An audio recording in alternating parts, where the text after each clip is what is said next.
महाराष्ट्राच्या सत्ता संघर्षाचा फैसला लागणाऱ्या अध्यक्ष निकालातील ठळक मुद्द्यांचं वाचन करणार आहेत आणि शिवसेनेत मुख्यमंत्री एकनाथ शिंदे यांच्यासह त्यांचे 40 आमदार अपात्र ठरणार की उद्धव ठाकरे यांच्या गटातील 14 आमदार अपात्र ठरणार या निकालाचं विधानसभेचे अध्यक्ष राहुल नार्वेकर वाचन करणार आहेत, निकाल देणार आहेत। त्यासाठी उरलेले आहेत अवघी 3 मिनिट आणि 30 सेकंद।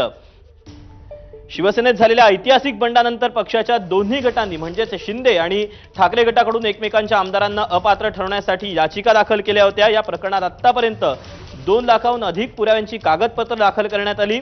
यासोबतच प्रतोद हा मुद्दा देखील आतापर्यंत महत्त्वाचा ठरलेला होता आणि या सगळ्या पार्श्वभूमीवर गेल्या अनेक महिन्यांपासून सुप्रीम कोर्ट असेल, यासोबतच विधानसभा असेल, विधिमंडळ असेल, या सगळ्या ठिकाणी याचिका दाखल करण्यात आल्या होत्या आणि याच याचिकांवरचा फैसला जो आहे तो अवघ्या 2 मिनिट 50 सेकंदामध्ये विधानसभेचे अध्यक्ष आता सुनावणार आहेत। त्यामुळे आता अवघ्या काही क्षणातच या महानिकाल वाचनाला सुरुवात होईल। त्यामुळे आता महाराष्ट्राच्या सत्ता संघर्षाचा फैसला जो आहे तो कोणाच्या बाजूने लागतो हे पाहणं अत्यंत महत्त्वाचं ठरणार आहे, कारण की एक बेंचमार्क सेट करणारा असा हा निकाल कदाचित आगामी काळामध्ये ठरू शकतो, अशी देखील प्रतिक्रिया जी आहे ती जाणकारांनी व्यक्त केलेली आहे। त्यामुळे निकाल आता कोणाच्या बाजूने येतो हे पाहणं महत्त्वाचं असणार आहे।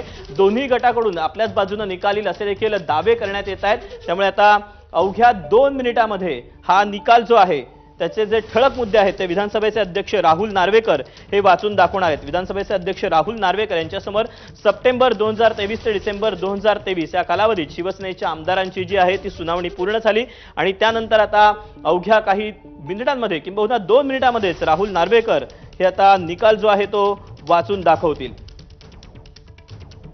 विधान भवनातील मध्यवर्ती सभागृहामध्ये ही सगळी सुनावणी पार पडणार। या प्रकरणात आता शिंदे आणि ठाकरे या दोन्ही गटांकडून जवळपास 34 याचिका दाखल करण्यात आलेल्या होत्या आणि प्रत्येक याचिकेची स्वतंत्र सुनावणी झाल्याने विलंब होईल म्हणून याची विभागणी 6 गटांमध्ये देखील करण्यात आलेली होती। त्यामुळे या याचिकांच्या 6 गटाचे 6 स्वतंत्र निकाल वाचून दाखवले जातील, परंतु हे 6 निकाल एकमेकांपेक्षा फार वेगळे नसतील, कारण हा निकाल साधारण 1200 पानांचा असेल।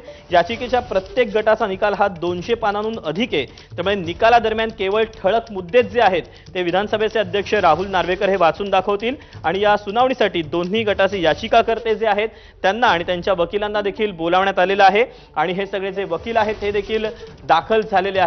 उरलेले आहेत केवळ 1 मिनिट 10 सेकंद।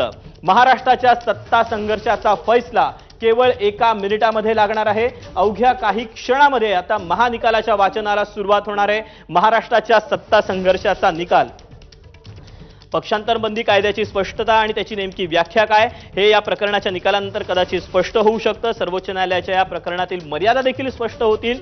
अशा प्रकरणांमध्ये अध्यक्षांची कार्यकक्ष आणि अधिकार देखील हे स्पष्ट होऊ शकतात। त्यामुळे लोकांनी जो गृहीत धरलेला आहे, सूचनांनी दिलेला तसा निकाल नसेल, निकाल समतोल साधलेला असेल अशी प्रतिक्रिया विधानसभेच्या अध्यक्षांनी दिलेली होती आणि अवघ्या 30 सेकंदामध्ये अध्यक्ष निकालाच्या ठळक मुद्द्यांचं वाचन करणार आहे। महाराष्ट्राचा महानिकाल अवघ्या काही सेकंदामध्ये लागणार आहे। दोन्ही गटाचे जे आमदार आहेत, खासदार आहेत, वकील आहेत हे विधान भवनाच्या मध्यवर्ती सभागृहामध्ये दाखल झालेले आहेत आणि 10 सेकंदामध्ये आता या निकाल वाचनाला सुरुवात होणार आहे। 10 सेकंद, थोड्याच वेळात सत्ता संघर्षाचा फैसला कोणाच्या बाजूने येतो हे पाहणं महत्त्वाचं ठरणार आहे।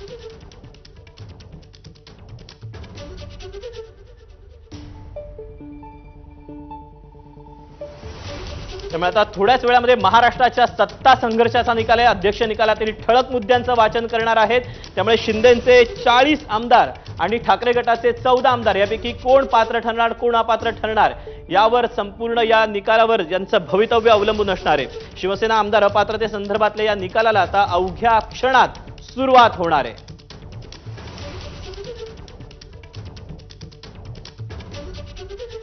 हा जो निकाल आहे तो अनेक अर्थांनी महत्त्वाचा असणार आहे।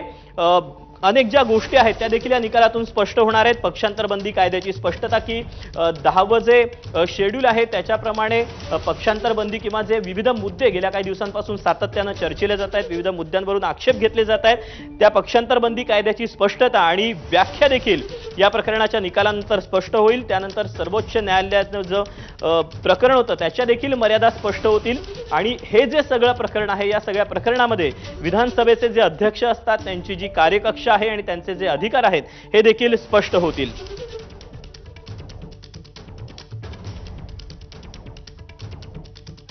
वाचन या ठिकाणी होत आहे।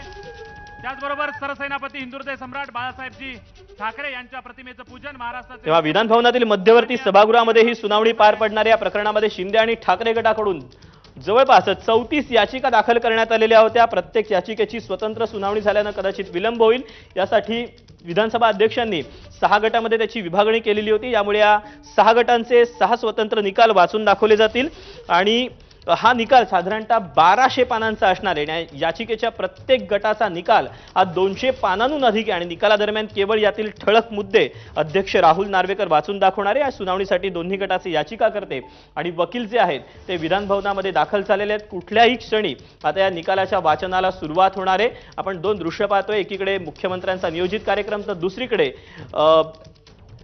थेट प्रक्षेपण केलं जाणार आहे निकाल वाचनाचं। आणि हाच जो निकाल आहे ज्याच्याकडे अवघ्या देशाचं लक्ष लागलेलं आहे तो निकाल आता कुठल्याही क्षणी विधानसभा अध्यक्ष राहुल नार्वेकर हे वाचून दाखवतील।